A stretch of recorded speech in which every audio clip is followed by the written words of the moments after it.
자, 지난 시간에 이어서 우리가 이제 15과 은혜 언약과 선택을 했죠. 자, 이제 우리 두 번째 잠깐 좀 더 살펴보고 세 번째로 들어갑니다. 은혜 언약이라고 하는 것은 참 사람들의 본성에 싫어하는 교리죠. 좋아할 리가 없죠. 왜? 인간은 항상 자기 성취력을 중요하게 여겨요. 이 사람이. 이 자아개발이 뭔지 아세요? 이 자아개발이라고 하는 거는 자기 성취력을 돋구는 거예요. 돋구는 거. 그래서 자아개발을 읽으면은 굉장히 막 힘이 생기고 뭔가 막 뭐든지 밖에 나가서 막 다 할 것 같은 생각이 들지만 막상 또 가면은 아무것도 아니거든. 또 이게 자아개발이라고 하는 게 아무 소용이 없는 거예요. 이제는 자아개발이 이제는 열풍이 지나가서 이제 다행스럽게 생각하는데, 그러니까 인간의 구원도 그래요. 하나님이 우리를 구원하신다, 예정하셨다. 그것보다는 우리 스스로 너무나 잘해서 우리를 구원하면 우리가 스스로 구원받으면 얼마나 좋을까. 그게 바로 이방 종교가 그러니까 이방 종교인들이 왜 열심히냐면 자기 스스로 성취하는 기쁨이 있거든. 그러니까 이방 종교인들이 열심을 내는 거예요. 열심히 길거리에다 등도 달고 엄청나게 돈도 많이 내고. 그러나 이러한 교리는 오직 여기 보니까 그런즉 이와 같이 이제도 은혜로 택하심을 따라 남은 자가 있느니라. 오직 은혜로 하나님의 구원이 이루어지는 것이지 인간의 자기 성취 능력, 자기 지혜, 자기 의로 하나님의 의를 이루는 것이 아니다. 자, 우리 세 번째로 이제 근데 이런 하나님의 무조건적 선택의 교리를 오해하는 사람들이 많아요. 왜? 그러면 뭐 이제 우리는 아무것도 안 해도 되겠네. 그러면 또 아니 이거는 좀 공정하지 못한 것이 아니냐, 이러한 오해를 해. 근데 이거는 이 교리를 잘 제대로 배우지 못해서 생기는 오해예요. 교리 자체가 문제가 있어서 잘못돼서 생기는 오해가 아니란 말이에요. 그러니까 자, 무엇보다도 아니 왜 하나님은 누구는 선택하고 누구는 뭐 선택하지 않냐? 이거 하나님이 공의롭지 않은 거냐? 근데 지금 그걸 생각하면 안 되죠. 하나님이 왜 전혀 구원하실 의무가 없는데, 하나님께서 누군가를 구원할 의무가 없어요. 엄밀히 얘기하면 인간은 자기 죄로 인해서 죽어야 마땅해요. 그것도 어떻게 다 죽어야 돼. 다. 한 사람도 구원 받으면 사실 안 되는 게 그게 사실은 정상인데, 하나님께서 누군가를 구원하신다는 것 자체가 뭐예요? 은혜잖아요. 은혜란 말이에요. 그러니까 왜 하나님께서 왜 누구는 구원하고 누구는 구원하지 않느냐 이렇게 물을 것이 아니라, 하나님께서 왜 이러한 죄인들을 멸망하도록 내버려 두지 않고 거기에서 누군가를 선택해서 구원하실까? 하나님의 놀라운 은혜다. 이렇게 감사하고 찬양을 해야지. 인간이 뻔뻔스럽잖아요. 왜 누구는 구원하고 왜 누구는 구원하지 않느냐. 이건 마치 뭐예요? 우리 옛날에 속담처럼 물 빠진 사람 건져놨더니 내 짐 어디 갔냐. 이거하고 똑같은 거란 말이에요. 하나님께서 모든 인류가 다 망하도록 하셔도 하나님은 전혀 잘못이 없거든요. 하나님의 공의에. 근데 하나님은 당신의 독생자를 희생시켜서까지 구원하신다는 것 자체가 이게 얼마나 큰 은혜예요. 그러니까 그 은혜를 생각하지 않고 하나님을 불의하다. 그러니까 여기서 마태복음 20장 15절에 내 것을 가지고 내 뜻대로 할 것이 아니냐, 내가 선함으로 내가 악하게 보느냐. 맞아요. 하나님이 행하신 이 거룩한 구원의 일을 어떻게 감히 사람이 이래냐 저러냐라고 왜 예정했느냐, 누구는 예정하지 않고 왜 누구는 예정했느냐. 이건 굉장히 뻔뻔스러워요. 인간의 본성은 애초부터 은혜를 모르는 아주 교활하기 짝이 없어요. 또한 이러한 오해도 나쁜 것입니다. 그렇다면 하나님이 누구를 선택했고 예정했으니까 그럼 알아서 다 구원되겠네, 그냥 우리 신경 쓰지 않아도 되겠네, 이런 생각을 할 수도 있어요. 그러나 그것 역시 잘못된 생각이십니다. 인간은 자기의 구원과 선택을 몰라요. 자기가 예정이 되었는지 예정되지 않는지 모르지 않습니까? 그렇다면 하나님께서 우리를 선택하시는 그 선택에 대해서 진지하게 우리가 말씀을 봐야 돼요. 그래서 로마서 8장 30절 또 미리 정하신 그들을 또한 부르시고 부르신 그들을 또한 의롭다 하시고 의롭다 하신 그들을 또한 영화롭게 하셨느니라. 그러니까 미리 정하신.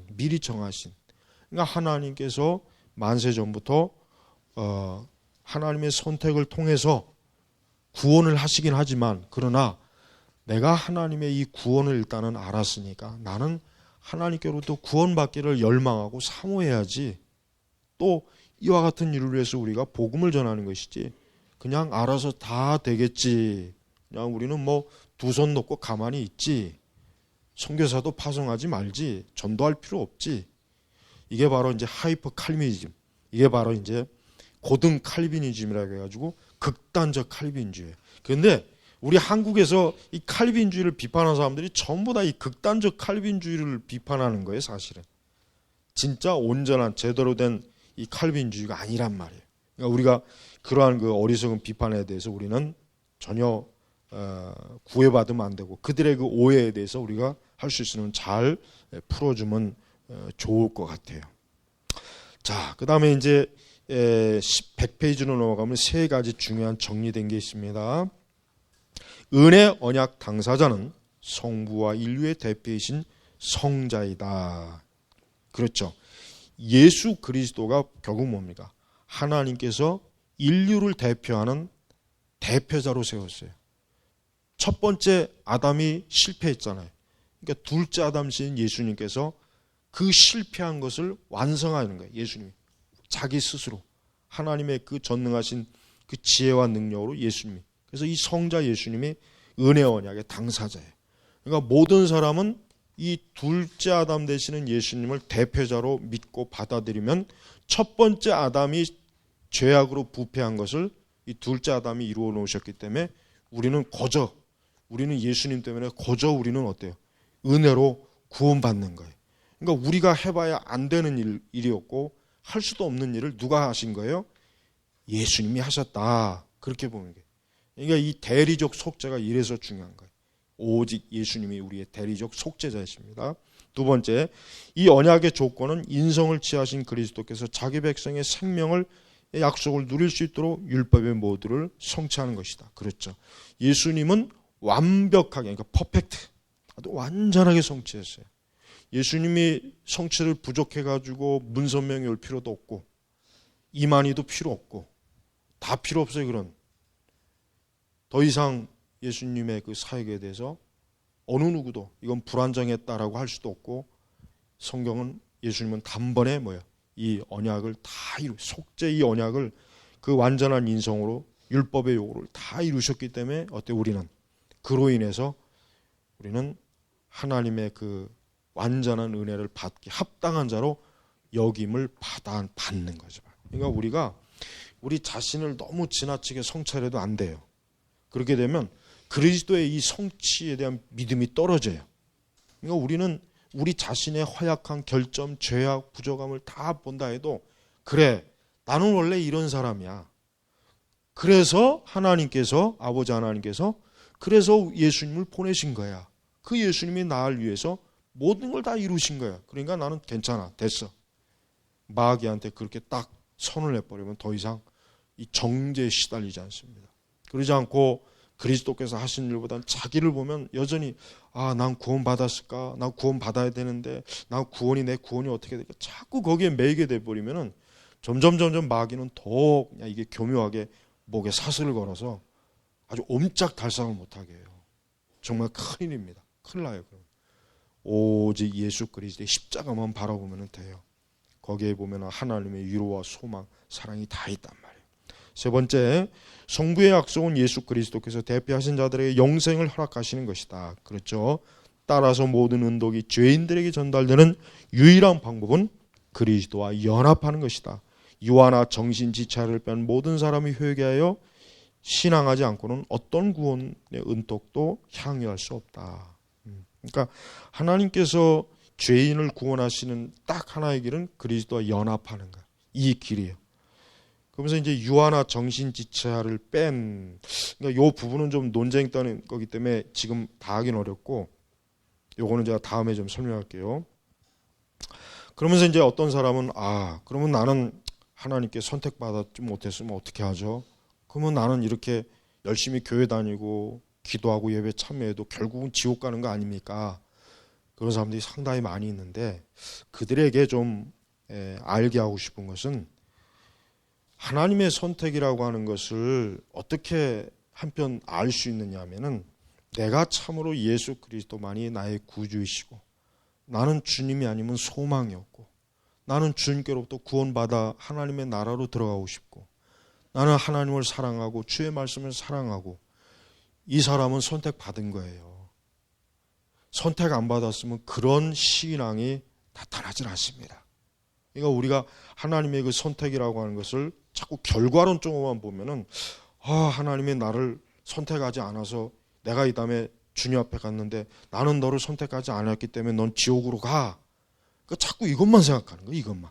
계속 이것만 매이니까 이렇게 예배를 드려도 설교를 들어도 늘 불안해. 늘 내가 선택받지 않았으면 어떻게 할까.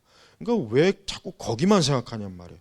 내가 하나님의 선택을 받아서 이 영광스러운 예배, 은혜의 자리에 와 있는 건 왜 생각 못하고 자꾸 자기가 하나님의 선택을 받지 못했으면 어떻게 할까. 이것도 마귀가 미혹하는 거란 말이에요.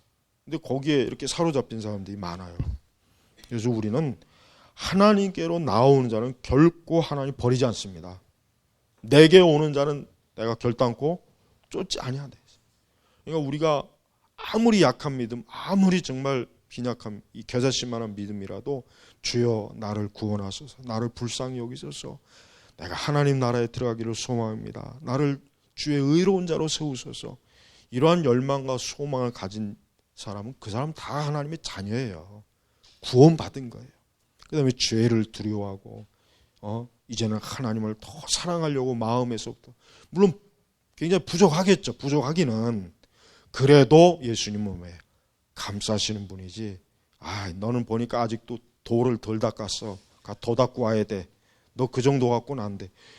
이게 복음이 아니란 말이에요. 복음은 우리가 생각하기에 훨씬 더 정말 진짜 정말 겨자씨만한 믿음인데도 하나님 우리를 구원하시는, 물론 그 믿음도 하나님이 주시는 것이지만, 그러니까 절대로 나는 하나님께로부터 구원받지 못할 사람이야, 나는 애초부터 예정되지 않은 사람이야, 나는 선택이 안 됐을 거야, 나는 이렇게 아무리 교회 열심히 다녀도 나는 결국 지옥에 갈 수밖에 없을 거야, 이러한 생각에 사로잡히지 않도록 정말 주의해야 돼요. 마귀가 항상 교리를 이용해요. 마귀는.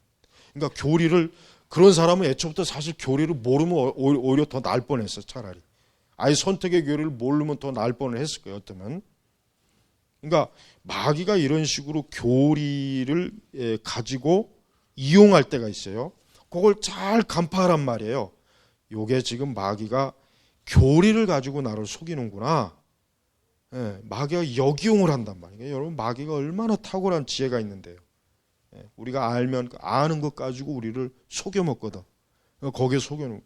그러니까 무조건적 선택, 이중예정, 이러한 교리를 가지고 마귀가 교묘하게 속일 때 더 마귀보다 지혜롭고 현명하게 하나님의 그 구원의 영광, 그 은혜의 깊이, 그 은혜의 놀라움에 더 깊이 우리가 참여해야 되는 거예요. 자, 이렇게 우리는 우리의 모든 죄, 우리의 모든 어리석음, 우리의 모든 미련함에도 불구하고 하나님께서 우리를 구원으로, 은혜로 이끄는 거예요. 그래서 우리는 우리의 회개와 신앙도 결국 우리 주님께서 우리에게 주시는 것입니다. 그러니까 그리스도에게 조금이라도 나오고자 하는 마음이 있는 사람은 그건 성령께서 역사하시는 것이지, 성령이 역사하지 않고서 그런 마음이 생길 수가 없는 것입니다. 그래서 이 무조건적 선택의 교리는 오히려 신자들을 더 확신으로 차게 하지, 구원을 의심하게 하거나 불안하게 하거나 영적으로 막 그러지 않아요. 그러니까 오히려 이러한 교리를 안 가르쳐서 더 문제가 되는 거지, 괜히 이러한 교리 때문에 잘 믿는 성도들이 믿음이 흔들린다라고 그런 말들을 많이 하잖아요. 그러니까 교리 같은 거 가르치지 말아라. 근데 사실은 거꾸로 알고 있는 거예요. 오히려 이러한 교회를 배우면 배울수록 어때요? 더 신자는 구원의 확고함을 가지고 단단한 음식을 먹는 장성한 자의 믿음을 가질 수가 있단 말이에요. 그러니까 우리는 두려워하지 말고 오직 그리스도 예수께서 나를 지금도 사용하고 계시고 나와 함께 하신다는 그 믿음을 잃지 말고 온전한 신앙으로 나아가기를 주의 이름으로 축복합니다. 기도하겠습니다. 하나님 아버지 감사합니다. 하나님의 그 놀라운 복음과 선택의 은혜로 우리가 살았고 우리가 지금 살고 있는데 우리 제네바 개혁교회 모든 우리 교우들 또 우리 교사들은 더욱 이 은혜의 교리에 깊이 뿌리를 내려서 굳건하게 하나님의 선택하심과 구원의 은혜를 확신하며 그것을 누리는 그러한 자유로운 성도가 될 수 있도록 주여 은혜를 더하소서. 감사하며 예수님의 이름으로 기도 올립니다. 아멘.